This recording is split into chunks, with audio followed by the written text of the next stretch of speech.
Weather update tayo mga kapatid. Sa maiksing pagkakataon, nagsabay sa loob ng ating area of responsibility.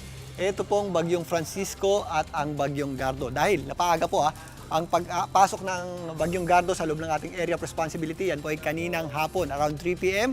Dahil mabilis po yung kumilos sa bilis na 45 kilometers per hour pa-northwestward at pumasok nga sa ating area of responsibility. Halos triple po ng bilis ng Bagyong Francisco na nasa 15 kilometers per hour ang Bagyong Gardo. Ito pong Bagyong Gardo ay huling namata ng pag-asa sa layong 1,400 kilometers east ng extreme northern Luzon at yan po ay nasa tropical storm category na may taglay na lakas na hangin na nasa 85 kilometers per hour malapit sa kanyang gitna at kuminsan may mga pagbugsong umaabot sa 105 kilometers per hour.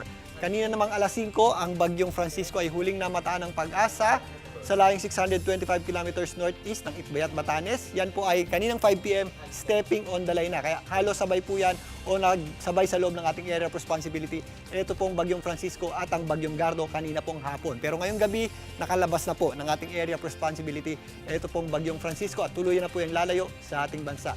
Ito po ay nasa severe tropical storm category pa rin habang patungo dito po sa Ryukyu Islands ng Japan na nasa 95 kilometers per hour. Ang lakas ng hangin yan.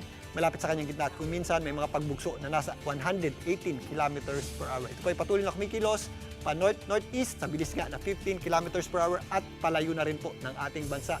At ito pong Bagyong Gardo ay hindi rin magtatagal sa ating area of responsibility. Susunod din po yan sa pupuntahan itong dating Bagyong Francisco at makakalabas din ng ating area of responsibility maaaring bukas ng umaga hanggang tanghali.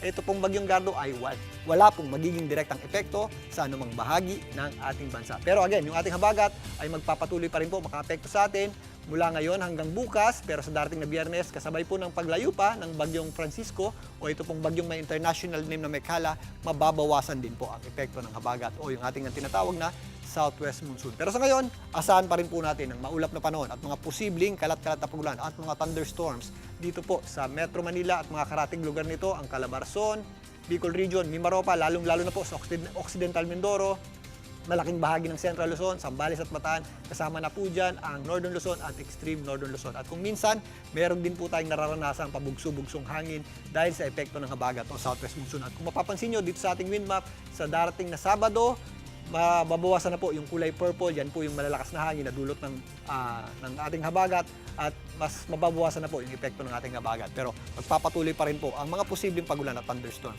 bukas dahil po sa epekto ng ating habagat. Dito naman sa Visayas at Mindanao, relatively maliwalas po ang panahon natin dyan. Pero again, posible po yung ating mga afternoon showers at thunderstorms. Bukas sa Metro Manila, maula pa rin po yung ating panahon.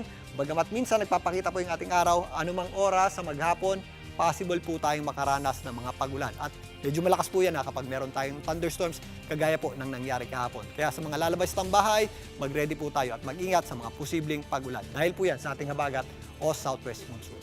At yan muna latest sa ating lagyan ng panahon. Muli ako po ang inyong weather frontliner, Alvin Puran, na lagi may panahon para sa iyo. Mga kapatid, Julius Babaw po. Para sa komprehensibo at makabuluhang balitaan at talakayan, mag-follow at mag-subscribe na sa social media pages ng News 5.